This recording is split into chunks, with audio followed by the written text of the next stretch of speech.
Welcome back again, my dear viewers. This is part 10 of our continued study of the book of Revelation.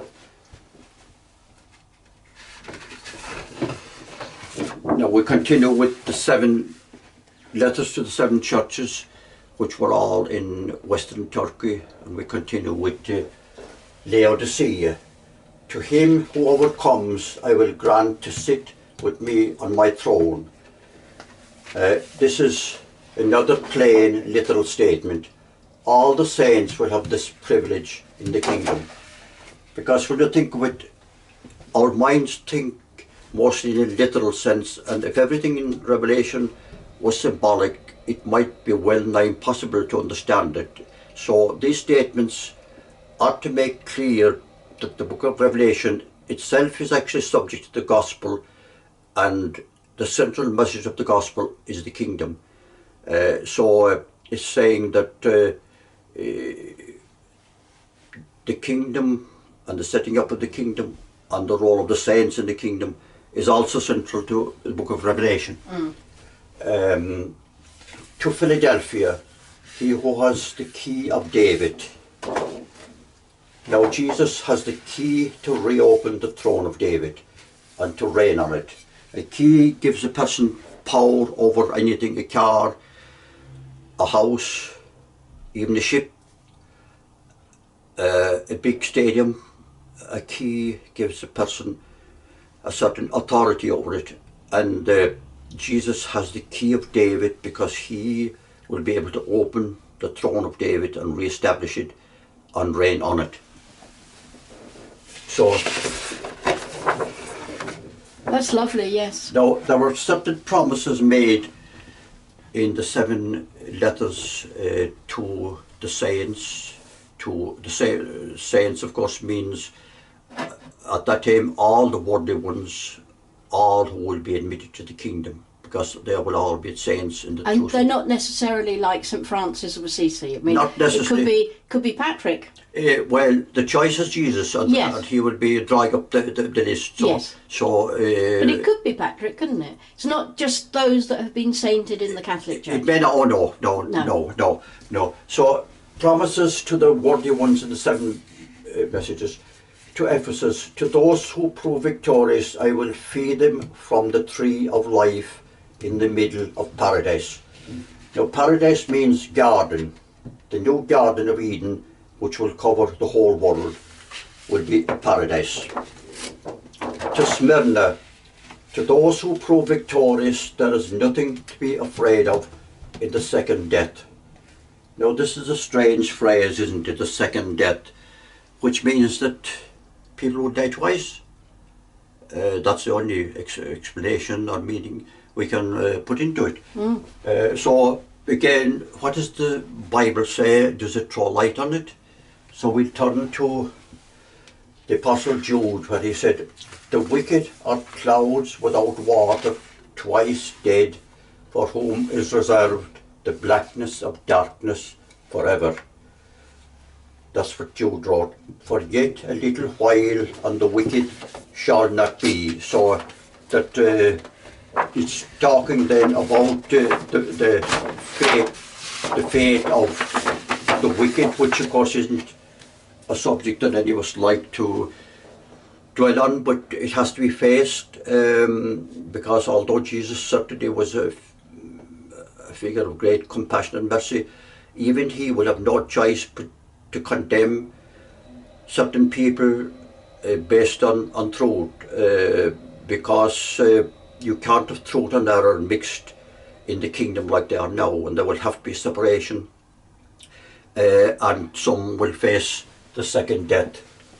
The wicked shall not be. Thou shalt diligently consider his place, and it shall not be. A little longer, and the wicked will be no more. Search his place well, he will not be there. So the only conclusion from that is that the wicked will be annihilated, wiped out. Completely. I think the idea of the wicked suffering forever and ever in fire is so abhorrent. Yeah. That how could any merciful God allow this? It's one thing to punish and even take life away, but it's another thing to torture for all eternity. No. That idea was always abhorrent to me, and that will not happen because fortunately the wicked will be wiped out as if they never existed. How wonderful. And that is the only possibility I feel open to a merciful God. Yes. Uh, I feel the same. So now to Pergamos, to those who prove victorious, I will give the hidden manna and a white stone with a name written on it. Manna, that was the food eaten by the Israelites in the desert. It was hidden by the dew and revealed by the sun. The new manna will be revealed by the Son of God. It will be a detailed program for the kingdom and each saint's personal role in it. Instead of being food, because food, whether it was the manna, the desert, or any other kind of food, is only to sustain life.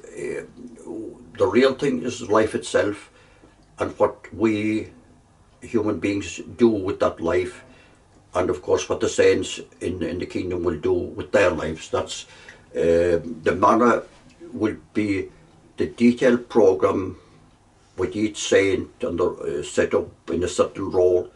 Jesus himself said some will be mayors of 10 cities, some of 5, some of 2. So they will be given a detailed program at the very start, and I think it's reasonable to say that could be described as the manna. It's going to be fascinating. So, manna, so it will be, as I say, a detailed personal program for each. Now the white stone, in court trials, a white stone was given to all who were found not guilty at the time, especially in the Greek world, and a black stone was given to all who were found guilty. At the judgment seat of Christ, the white stone will be given to all the worthy ones, and the stone will have a new name written on it. This will be the name of God. God's name stands for God himself.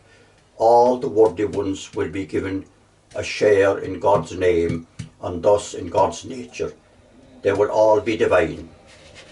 A name known only to the one who receives it. No one except the select band of the saints will understand what the name means. The damned will not understand. The mortal population of the world won't understand it.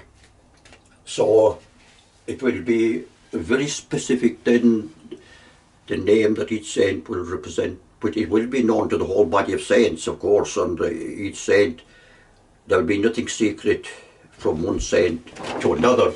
But at the same time, that it will be so precious that the population of the world, the mortal population, won't fully understand the significance of that name. So now to Thyatira, to those who prove victorious, I will give them authority over the nations to rule them with a rod of iron and shatter them like earthenware. I will give them the morning star. Again, showing the authority that the saints will have over all sorts of wrongdoing, because don't forget the mortal population will still be mortal, will still be sinners, but wrongdoing, whereas in the world now, since Adam's day, it was allowed to flourish often without check. That will certainly not happen then, and wrongdoing, either thought, word and deed, or speech especially, or action, will not be allowed.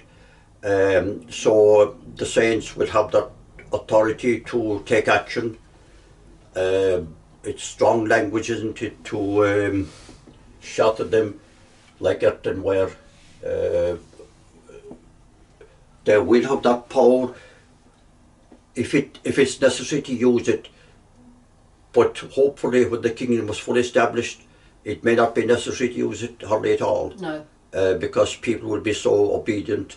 I don't think it's going to be a slavish obedience. No. Because when people will rise the one truth, they will rise that. Whereas now the problem is that if under any ruler, there's always the feeling that the ruler is only using his authority or her authority for their own ends. But then everyone will know that the saints are not doing this, that they're basing their whole authority on real truth. Yes. the one truth, the only truth. The way, the truth and the life. Exactly. The way, the truth that gives this life. Exactly, that's right. Jesus said that, and the saints will become the new rulers of the world, of world government. You shall have the government of 10 cities, again reminding us that you shall be in charge of 5 cities. Jesus said that this is the reward he will give to his good servants. The faithful exult and triumph, prostrate before God. They claim him with the two-edged sword in their hands, to exact vengeance on the nations, to inflict punishment on the peoples, to bind their kings with chains and their nobles with fetters of iron, to execute the foreordained sentence, dishonour of all his saints. So, if you think of female saints, like the Blessed Virgin herself, Mary, Elizabeth, the wives of the great patriarchs, Sarah, Rebecca, they would all have the very same authority and power as their male companions. And every single saint will have that power. But like I said, you could be full sure they would not misuse it. No, of course not. Power, of course, now corrupts. And absolute power corrupts absolutely, but that will certainly not happen in the kingdom, either with the king or with his fellow rulers. No. I will give them the morning star. Jesus said, I am the morning star. That's in Revelation chapter 22.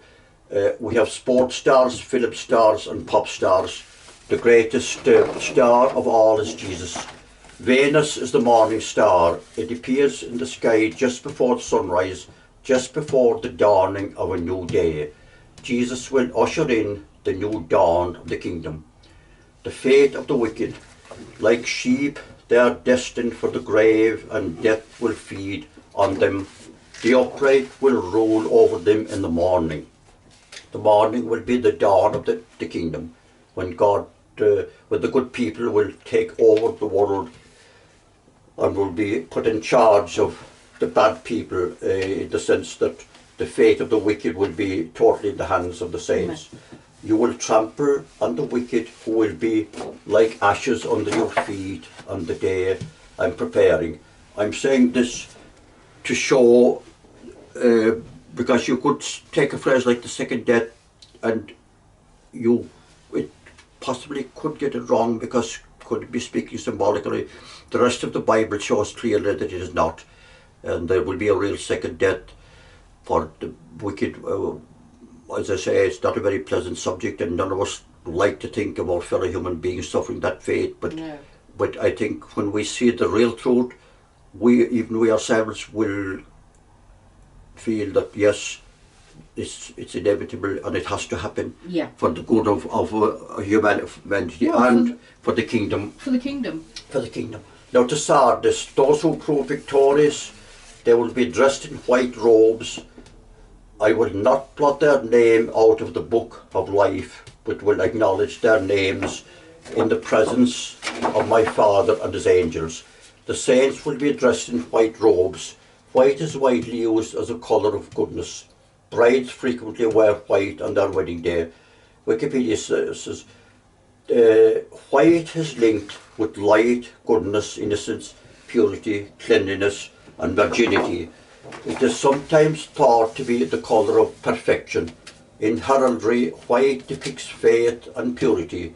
In advertising, white is linked with coolness and cleanliness, because it is the colour of snow. I would not blot their names out of the book of life. All our names are written in the book of life in heaven. The names of the good people will stay in it forever. The names of the bad people will be removed from it. I will acknowledge their names in the presence of my Father and his angels. This will be the second coming. The Father will be in heaven and the angels on earth. When the Son of Man comes in his glory, escorted by all the angels, then he will take his seat on his throne of glory. All the nations will be assembled before him. Son of Man here refers to Christ. Now to Philadelphia, those who prove victorious, I will make them pillars in the temple of my God, and they will stay there forever. I will inscribe on them the name of my God, the name of the New Jerusalem, and my own new name. Pillars in the temple, pillars of the new society, the assembly of the saints. Every saint will be a leader in the temple worship. The name of God, of the New Jerusalem, and of Jesus. The saints will be full representatives of all three, totally integrated into the mind of God. That's fantastic, isn't it? To be totally integrated into Yes, the mind of God. in the mind of God himself. Yeah. And of course Jesus as the Son of God. Yeah. That would be some honour Yeah. for the saints. And what a beautiful God we have, because it's like a relationship, isn't it? Yes, it is like a relationship, yes. For those that are worthy. He's not a dictator. No, that God has ever appeared as a dictator only, of course, because it was necessary. But certainly... Well, we've seen his wrath, but never his dictatorship. No. He's always been open to loving us. And repentance and mercy. Yeah. Yeah, that's, yes indeed. I think it's wonderful that yes, we get invited into the mind of God. it is, yes. Into the mind of Jesus and into the life of the... now to Laodicea, to those who prove victorious, I will allow them to share my throne, just as I was victorious myself and took my place with my Father on his throne. So the throne of God is in heaven, and the throne of Jesus will be on earth. The saints will rule with Christ on David's throne. They will be fully integrated into the royal family of Jesus. Wow. So all these, they're not reasonably literal statements. There's no reason to look for any symbolic meaning in them, because they're to do with the kingdom, and they're plain statements which agree with, of course, the rest of the Bible. Yeah. So the throne of David will be central, of course, to the kingdom. So now we come then to that throne. Is it a good time to stop, because it is 20 minutes? Yes, let's stop. Let's stop. Oh. Yeah.